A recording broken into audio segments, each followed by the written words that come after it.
All right. This is very rare for Detroit is Different to be on location in one of the businesses that we do support. But it's not many businesses that I think I probably patronize weekly. And I seriously probably patronize this place weekly. So if it's 52 weeks in the year, they have vacation like 2 times. I'm just messing with you, but out of that, this is definitely one of the business people that is adding to the fabric of a lot in Detroit, but a lot really just through the honesty, the commitment to what can happen creatively. And really, I'm gonna tell you this, it's sweet. Sweet as in like the slang, colloquialism, and sweet as in the actual definition of the word. Good Cakes and Bakes with April Anderson. How are you today? I'm doing great, and you? Good, good. All right, we did this before, and this time I was like, okay, let's do the James Brown feel of all of this stuff with the essence, and it is fall. Yes, it is. This is my time of year. Okay, all right. It is a time of year as it gets colder. You, like me, are a Capricorn, Yes, so that's that has some of that energy in it. Yeah. But more so than that, this is definitely one of those times when people are thinking, okay, who has the best sweets for our holiday? Holidays for Thanksgiving, right? I know. Exactly. Yeah. You got to get whole cakes and pies and all Pies types and of stuff. dinner rolls and all those things. Yes. And Yes. this is one of the places that This is where you definitely should has come. done it. This is where you should come. Yeah. All right. So in this community, today is Light Up Livernois, another one of the No, events. today is our fall fest. It's the Fall Fest. Our fall fest. Yes. Connected to just the groups over here? Yeah, just connected to the business, the Livernois a business association. Kim down at Skin Bar, she organizes, this is the 4th year I think we've done this. Okay. She organizes this each year for the community, for the kids in the neighborhood, in the community to come out and for us to show our appreciation for their support all year. All right. And I know the story about this location and so much that you poured into this location, but before we even get into that, what is it like to be in a collective with a lot of the other entrepreneurs, especially Black entrepreneurs that are looking to connect and collaborate and grow together? Yeah, it has its pluses and minuses of it all, but it's great when you are in a community of people who understand the trials and tribulations that you go to as being a Black small business in Detroit. So it's wonderful for that. It's wonderful when you can talk to other business owners and bounce problems and solutions off each other. So it's good. It has its good and its bad to it. Yeah. Okay. All right. And you are, even though I guess it's been some years you've been here now. So how long have you been here? 12 years. 12 years. 12 years, yes. You almost at 13. Yes. Almost a teenager. I know, right? In business. All right. Yeah. But that puts you as like one of the people that's been here for a long period of time. You've seen some people come and go and seen some promises be made and some not made. through, Yeah, exactly. you know? So in that journey, what do you think has been some of the, I guess, fabric that's kept you here in this location and committed to this since 12 years ago? Yeah. So one of the things that definitely keep us over here is the community. This community from day one has been supportive of us, has shown up for us in times of need, has been there with us through COVID. We made it a point to make sure that when we moved over here that we were talking to the community to find out what it is they were looking for over here so that we could offer that. We wanted to be that third place. And we continue to evolve and grow to make sure that we are being exactly what is needed over here. Okay, more people are talking about these third spaces and places, especially during this. It's a mayoral year. Yeah. So mayoral election saying that we want to have cool things in and around our neighborhoods. For sure. Definitely. This has been one of those. It has. What was the neighborhood saying as you were thinking about coming over here that they were looking for? So 2 things the neighborhood was saying they wanted. First of all, they wanted a bakery over here that offered a variety of things. And at the time, we were one of few organic bakeries in the city of Detroit that was focused on making sure we're providing fresh, organic, all natural, no preservatives, no artificial flavoring and coloring added to it spaces, right? So that was one thing. But also they wanted a space they could come to and gather and collect, right? Before we did the remodel, the bakery was set up where the community used our space for organization meetings. They used our space for birthday parties, for celebrations. And then during COVID, well, right before COVID, the space was used by the city of Detroit to host community meetings as we was doing the streetscape over here, meeting with the business over here to figure out how do we assist y'all to make sure that we'd come on the other side of that streetscape, but the business was still here. So this space was definitely from the beginning, we knew we were going to be a third space. We knew that's what we wanted to be. At the time, we didn't have that over here. We didn't have a space over here where you can come, use our free Wi-Fi, do work, and be in a space where you were welcomed, you was accepted, and we made sure that your experience it was good. All right, so welcome, the experience good, and I'm following everything you're saying, but also, boy, oh boy, one of the things that still is up through most of this election has been the journey for businesses to open and stay open. Yeah. You had one heck of a story with this space. Can you share a little bit about that? And how did you navigate working with the city, the county, and the state to get open? So yeah, exactly. So when we first was coming into this space, this was a retail space. It was a teacher store one time, and then it became an African shop, and so it was not set up for a bakery, right? And I don't know what was going on at the city. So when we first were about to open, you have to remember, a month after the announcement of what was coming over here, FBI came and shut down BC's, walked in there and arrested every inspector. So as we were in the process about to do our build out, we had no inspectors over here. Okay, so BC, so people know, that's definitely one of those, it's like the building inspections. Yeah, building safety, engineer, electrical department, right? And so that's the space where you go to, that's the inspectors who come out and inspect the building and make sure the building is up to code for whatever it is that you're doing in that space. They're the ones that come out to find you for electrical, like your signage and stuff like that. So you need those inspectors to come out as you're doing a build out. You go, you pull your permits, they come and check it before you finalize it. We didn't have that over here. That was number one. Number two is that we didn't have the capital to build a kitchen when we first came into this space. So we were going into a shared kitchen. I was baking every day after shared kitchen, and I was bringing it over here, and we were selling it here. And we first opened, this area was not set up for walkable traffic. There was not enough things over here for people to just park their car and walk. So people who were coming here, they were coming here coming on Living for Good Cakes and Bakes, right?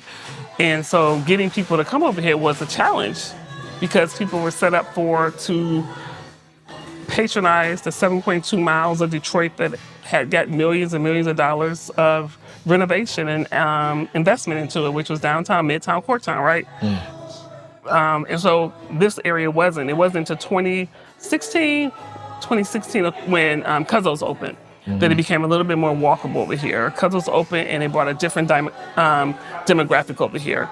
And when that happened, it allowed us to open up our space to a different type of crowd, right? And then in 2019, when they did the renovation of the streetscape over here, that really crippled a lot of businesses over here.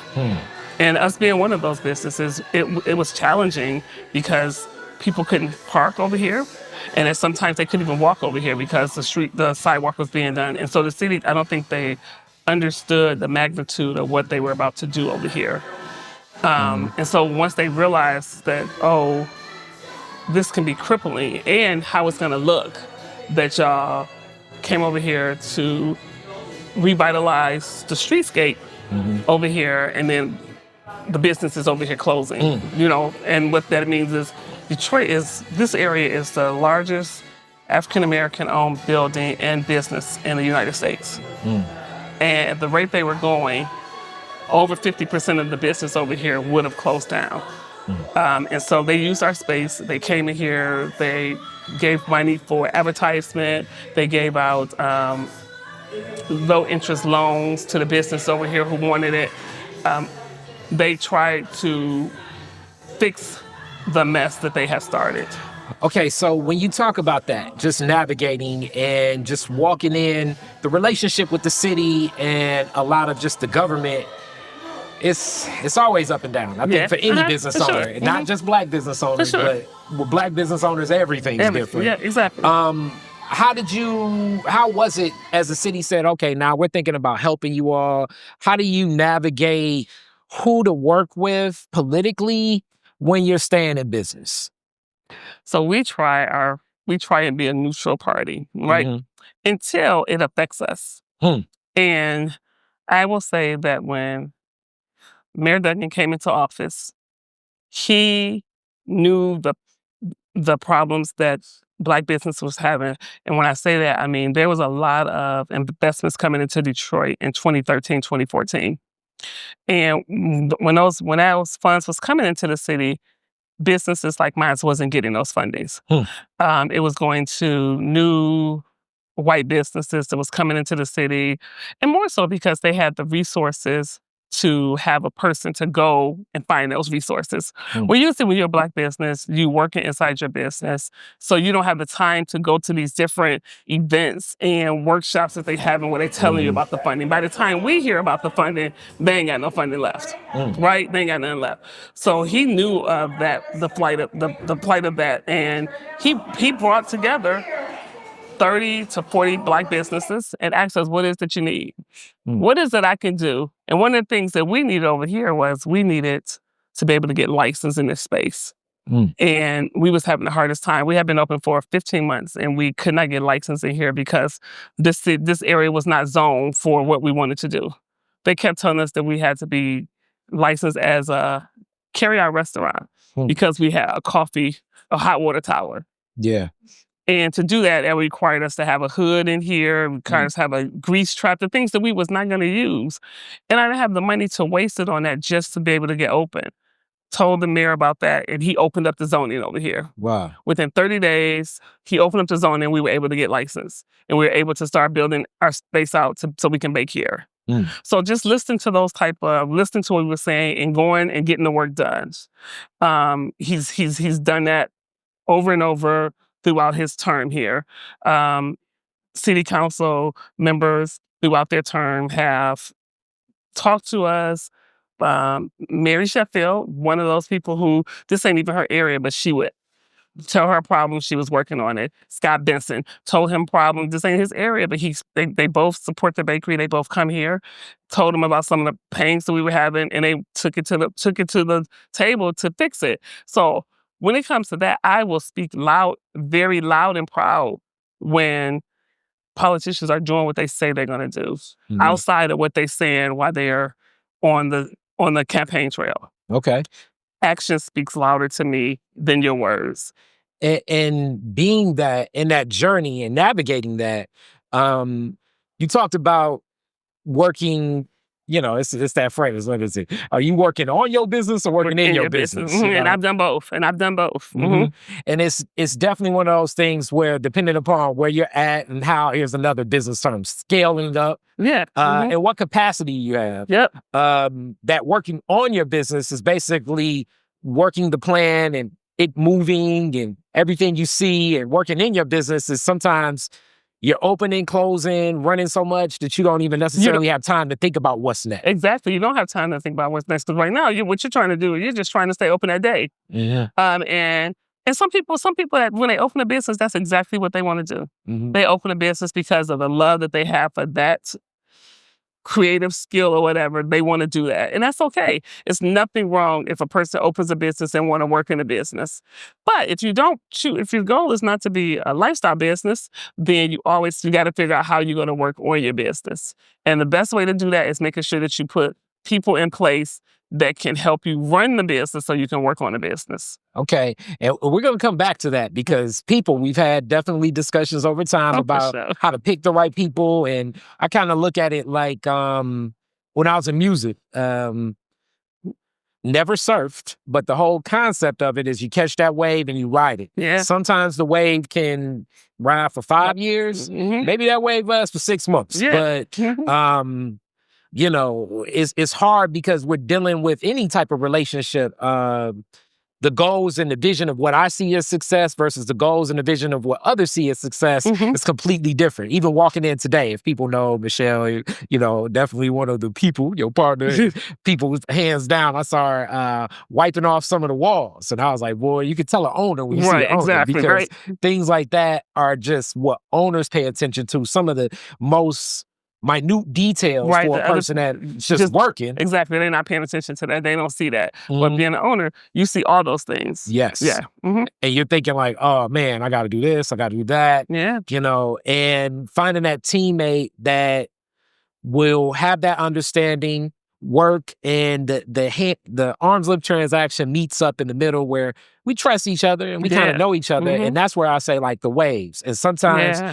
different things shift and things happen in people's lives, and that can change people's perspective about work, their purpose, their vision, what they see as even an opportunity. Yeah. So really, when we think about working with others, how do you gauge the opportunities that you think a lot of people that have succeeded here most, what are they looking for? What's the opportunity that they get from being a part of this team? So there's several opportunities that I feel people get. And what I had to learn is that money isn't the motivator Mm, because, I would pay good wages, offering some benefits, but that's not what people want. People want to feel valued mm, as well as they want to know that what they're doing matters. mm, And so that took a lot. I'm still learning. I'm still learning that because I feel I have I have these tunnels on that I got to get stuff done. I don't have time to offer you mhm, accolades and praises.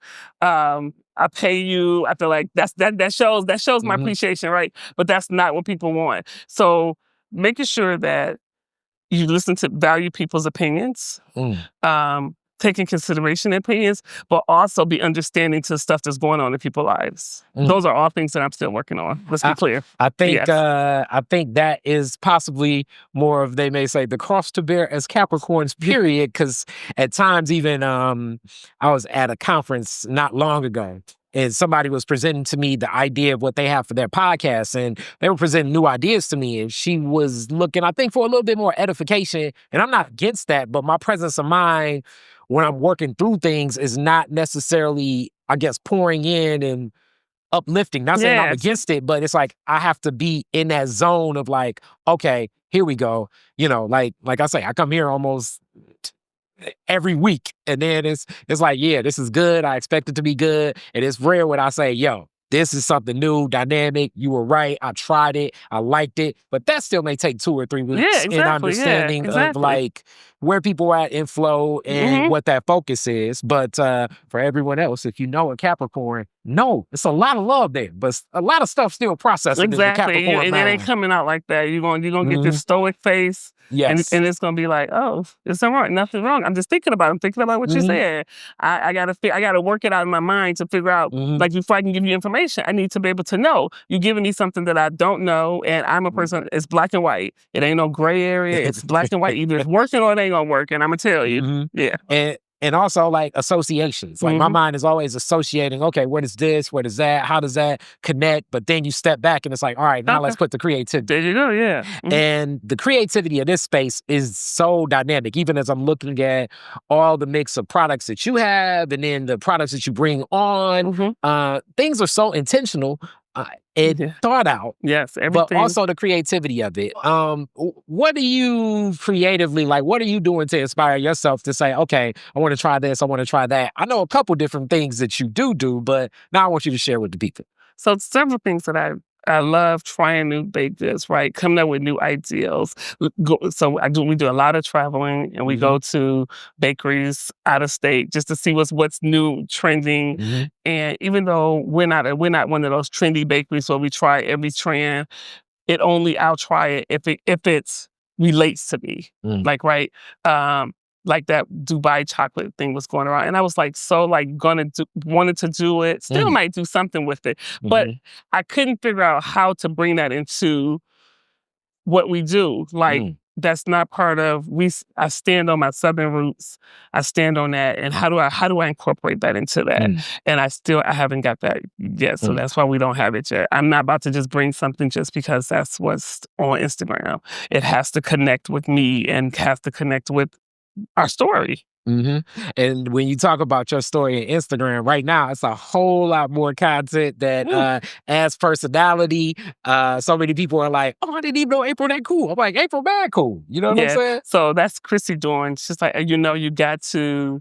We did one time just to do it, and we got so much engagement. Hmm. And it's just it still amazes me that people engage more when I'm a part of it. Mm. And so people now get to see my personality because people see me and I'm always like business, business, business. And so they don't never get to see me like in a joking way or getting to say some of the things that I really be wanting to say for real, but I can't say. So if I say it in a kind of a jokey kind of way, people will accept it. But yeah. Okay. All right. And this season, 2025, it's been tough for some. Some have found some opportunities, but just due to a lot of things that are happening federally, it's having impacts everywhere. Everywhere. And it's gonna get worse before it gets better. So what adjustments have you seen some of your friends in business make? What preparations are you making as event now? It's like I see it just going to the grocery store, like the slight, how much more stuff costs. And I'm still buying, and it's a blessing that I can still buy what I want to buy. But pound for pound, I love salmon, however you say it. But last year, I think I was paying probably for what I'm getting now. I may have to pay $32 for what I was getting for maybe like $23.50, $24 last year. See? And that's across the board. That's everything. Prices has gone up. And so for us, how it affects us is that we definitely have to pay a little attention to okay, sorry. See, there you go. Everything. But making sure that we are intentional about what we buy, focusing and honing in on minimizing our waste, but also lean. We got to be very lean when it comes to staffing, when it comes to making sure that we are thinking and intentionally on how we use staff, because labor is high. It's always been high here, but our margins are getting tighter. And when margins getting tighter, I can't lay off people, so I have to figure out other things to do so that I'm able to keep my employees. Because again, my employees' livelihood relies on a certain amount of hours each week, right? Yeah. But I am also a business person, and I know that I can't run my business according to how people's bills. I have to run it according to what makes sense for us. So that's what working on the business come in at, is that I'm always thinking and figuring out ways to get more traffic, get more business so that I'm able to keep my staff. So you talk about just those margins, and we've talked like this too before. Like this is really that business concept, and profit margins can be very slim, and that's why I think food businesses are so tough, because the prices are always variable. Every week. And that waste, as you say, like, even like some of the equipment I had here before, and then you go back there and it's like, yep, bakery. So it makes sense, all these milk cartons stacked up. But something like how much milk you buy, how many eggs you buy, what flour is, what used to be possibly like, let's do an order every 10 days, may become like, how do you move like 4 days when you're going lean? Is that more like your accounting system? Is that more so in the ordering process? Where are you doing? All those things. So our ordering process. So trying to make sure that we are getting the most out of our ingredients.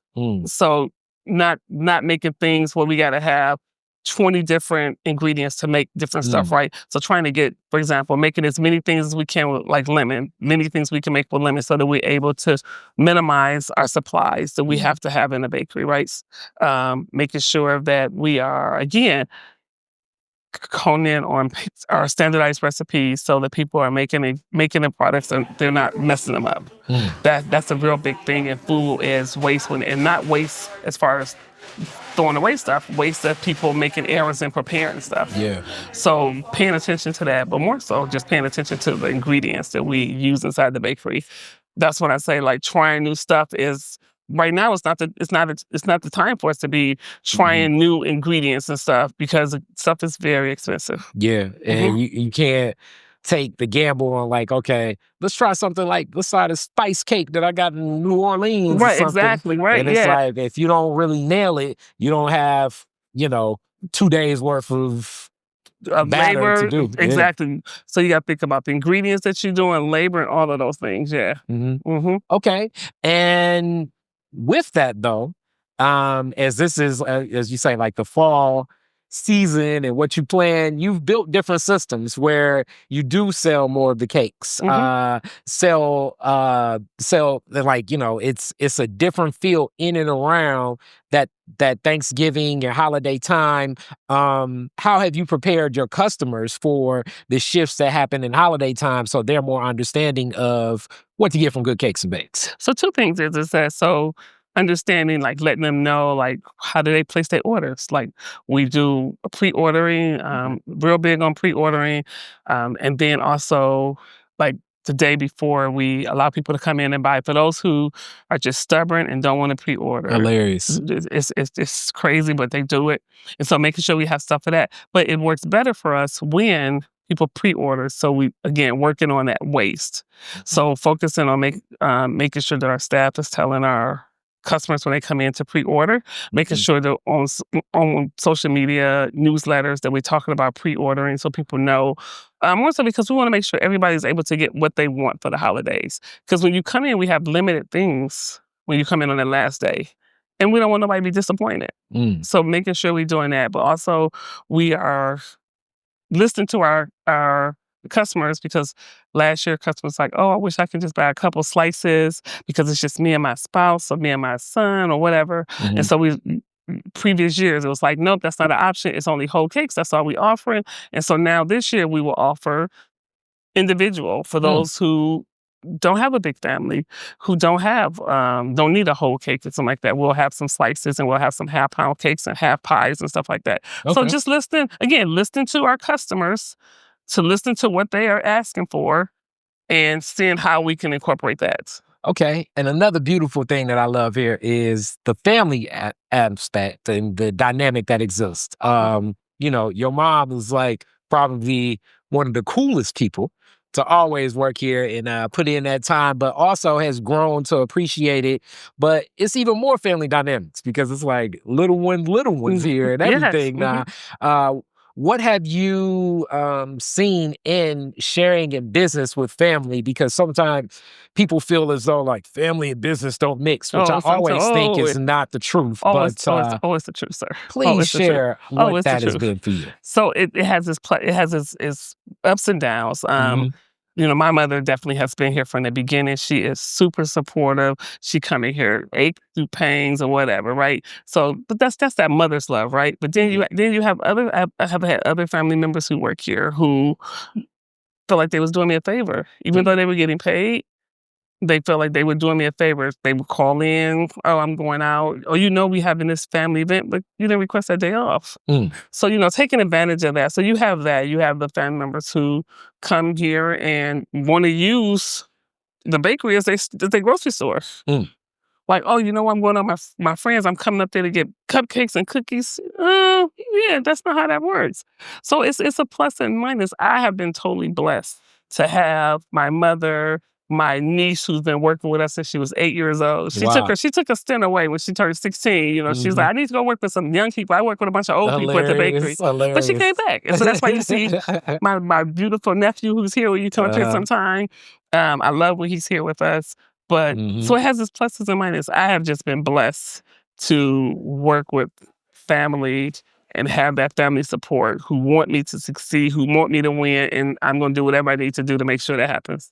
I really do think that it's such a beautifully dynamic piece to see, especially the intergenerational tie, as when we think of the way that some workplaces look at what childcare can be. And this is that space where the youngest is still welcome. And, I can only imagine in a couple of years, he's going to be... going to be in there. I'm going to put him to work. I'm going to put him to work. Oh, I'm going to put him to work. Exactly. So, like, these connections and community seeing that connection too, because I just think that that's really a part of like how we do business. I'm speaking to this, but what is the response that you see from others in community as they see you work with family and have business? So some people are just like in a maze that they like, oh, I don't know if I could work with my mother. I don't know if I could work with, family members. But it's just like setting boundaries. So again, we have a handbook, and the handbook applies to everybody. my mother included. Everybody must follow it. So having those policies and procedures, and that will help eliminate it. And if you make it clear from the beginning that everybody follows this, and even with my mom, I brought on a manager, and my mother, I had to be real, I had to have a conversation with my mother, like, hey, I'm bringing on a manager. You're gonna listen to this person. Because mothers can be like, oh, I ain't listening to nobody. It's my nope, that's not how it works. You're gonna listen to this person. And so setting those rules, setting those understandings real clear has helped us. Okay. And also in this same system, you've been very committed to working with a lot of entrepreneurs. You've given back to Bill, Michelle over at Prosper Us. You're a part of this Detroit entrepreneurial ecosystem that looks completely different today than when you were starting, which was more around the tech startup. I mean, it's hard to think to yourself like, okay, 14, 15 years ago, it's like if you didn't have an app, people weren't even thinking about giving you anything. They weren't talking to you at all, right? But you've been in this for a while and have some strong relationships with other businesses that you've seen grow. Some still sticking, some not, some reworking plans and everything. What has been your commitment to the entrepreneurial ecosystem of Detroit? So one thing is I always want to make sure that people don't have the struggles that I had. And if there's anything that I can do to help with that, I'm going to do it. But I also love working with younger people. I love their creativity. I love the way they think outside the box. They still got a lot to learn, but their thought process is totally different. So while I'm helping them, honestly, they're helping me as well. You learning some things. I'm learning some things too. What was some of the things that you've been picking up offhand that was colorful that you got from some Gen Z? So a couple things. Well, social media, number one. Social media, they have it, they understand it. But a lot of them, they're not fearful. They didn't grow up with the same type of mentality that we grew up where you need to work for somebody. Entrepreneurship was not something that was, for me anyway, it was not something that was talked about. It was not something that was encouraged. Encouragement was going to get a job that required that you're going to work for 30 years, get a pension and retire, right? So that's not how this generation is being taught. They're being taught to work for themselves. They're being taught to think outside the box, and they question everything. They question everything. We were growing up when we was told it was you listen, you don't ask questions. They're asking questions. Yeah, exactly. What's said is you just listen. So they're asking questions, and because they're asking questions, it requires you to think differently. You say, "Don't do it this way." Why? Why can't I do it to her? And so to be able to explain, I used to just be like, because I said so. That's what I was told, right? But that don't make sense. That's not right. And so it requires me to think a little bit more to give them the answer, to explain to them why you can't do it that way, why it shouldn't be done that way, why we do it this way. So yeah. So in these dynamics, as you're learning more and more about the, I guess, their generation and how they're responding to things, and you're picking that up, how do you put that into your business more so as those questions are asked? So one of the things that is that when I was saying earlier about how I'm learning to give accolade, give acknowledgement, that's something that I didn't get growing up, and I don't feel the reason why you need that. If you're doing what you're supposed to do, then it's like your paycheck. Exactly. But more so, I had the mindset that if I'm not telling you doing something wrong, then you're doing it right. Yes. So I had to change that because they need that. And so I feel like I was losing staff, not because this is a bad place to work, not because I was overworking them, but because they wasn't feeling appreciated, because I wasn't telling them that they was doing a good job. Yeah, and it's interesting you speak to that. I'm gonna do I'm gonna be talking to you about that too. But I want to do this thank you celebration for Detroit is Different, which I don't know where you're doing Sunday, November 16th, but I definitely want to give back to so many of the people that have helped create what we've been doing and been connected to. And I guess I see that encouragement, especially some of the younger guys. I've had been learning a whole lot from my young team in that same zone. But what I've picked up really is also what attention and the details that they're paying attention to. I guess you always hear like these young people are really watching what you do, but they're really watching what you do. Exactly. So it changes my attitudes on site and everything. Not saying like I have bad attitudes or anything, but it's like, all right, now I have to like move a certain way. Differently about like, okay, let's do this. Let's actually cross every T. Let's dot every I, because if I'm not, then that's gonna leave something where now they're like, well, that's what he does already, and turning over a lot of those stones. And when we do it together and it is fulfilled, it's like, hey, I think that this is something, given opportunities, like I think you'll gravitate well to this. I really think that this will be something you excel at. I've seen that. Yeah. And so they really need that. And so that's one of the things that I'm constantly learning is that me not saying something, even when somebody do something good, okay, I ain't got nothing to say. You did something, you did it right. But they need that. Like, oh, dang, you did a good job today. Yeah. And so I'm still working on that because that's not part of my who I am. Right. That's not my usual. But I know that's what they need. That's what they need and want. And so I don't keep having turnover. I'm trying to adjust that. So it's either that or also bring it on a manager who can do that for me. I got you. There you go. That's with it. I'm with it. So in that same space, as we get closer to a close in this discussion, and we still definitely got to carry on. You should know April's like one of my favorite people. You all can connect with it well, but especially so much about business. Now let's talk a little bit about community. This neighborhood is one of those like staples, as you say, in Black entrepreneurship for the nation. What do you see moving forward for what's going to happen? Not just because of the political landscape, but more so just period. Some of the people here are getting older, which brings in some new people. What do you see for this community? So I feel like this community is continuing to shift, and more so I feel like it's shifting because of the people that's moving around us, and the businesses over here are actually starting to pay attention and are up in. I guess I want to say up in there. They're paying attention to the type of people coming over here.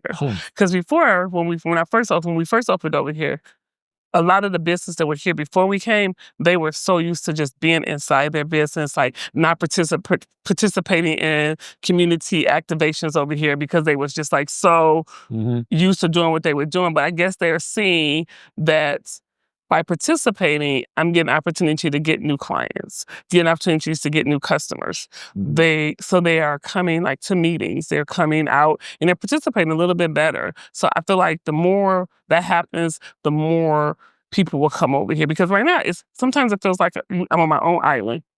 Sometimes I feel like I'm on my own island over here because everybody is so used to just working. And they didn't understand the collaboration type of thing over here. But the more that we do stuff and the more that we talk about stuff, I think people are actually getting to see how collaboration, participation brings the community out, and it helps their business. Wow. It's helping their business as well. So somebody coming here for Good Cakes and Bakes, if the front of your space is clean and your windows are clear and people can see what you got, they're gonna stop in there too. Yeah, I'm bringing them over here, but you got to keep them over here. Yeah. And it's so unique because just in that time, when you and down the street Fame got over here, you all were like new kids on the block based on so many of the businesses that have been here for so long. But now you guys are like, OGs over here now, right? Exactly. Yes. Exactly. Yes. And some of the places that I thought would be here for forever are no more. Yeah. And new places and spaces are connecting. As I get to a close, what would you say for those businesses that are thinking about coming over to this neighborhood? What should they prepare themselves for, and how should they connect? So one thing I would say, if a business wants to come over here on Livernois, make sure that, I tell people all the time, make sure when you come into a community, you're coming to a community, you're bringing what a community needs, right? So I tell people you should go talk to us.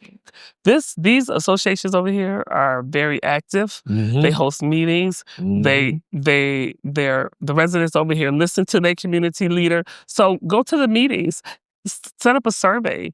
Ask them what they're missing. What's missing over here? And when you figure out what's missing over here, bring it. And don't just bring it top tier, good customer service, good a good experience when people come in, being consistent with your hours. Because one thing I would say is this community, they support you, but they also hold you accountable. They hold you accountable. If you say you open at 8 o'clock, be open at 8 o'clock. Because they're going to let you know if you're not. So don't come over here if you're not coming over here to give your all. And if you come over here and you give your all, you are going to thrive over here. You're going to thrive over here. That's what I tell people all the time. I love it. And with that, thank you again so much. I love it. I love when we talk. I love when we talk. Definitely. And then, April's also like one of like the biggest Detroit is different people. She pulls me to the side like, did you get? I was like, yeah, I did. It's coming. So thank you so much for all your support of Detroit is different. Definitely. As I drop her something from Brazelton, another one of them Black businesses I love. Nice. Thank you so much. Thank you. All right. I love it. Peace. See y'all later. That is a Detroit is different.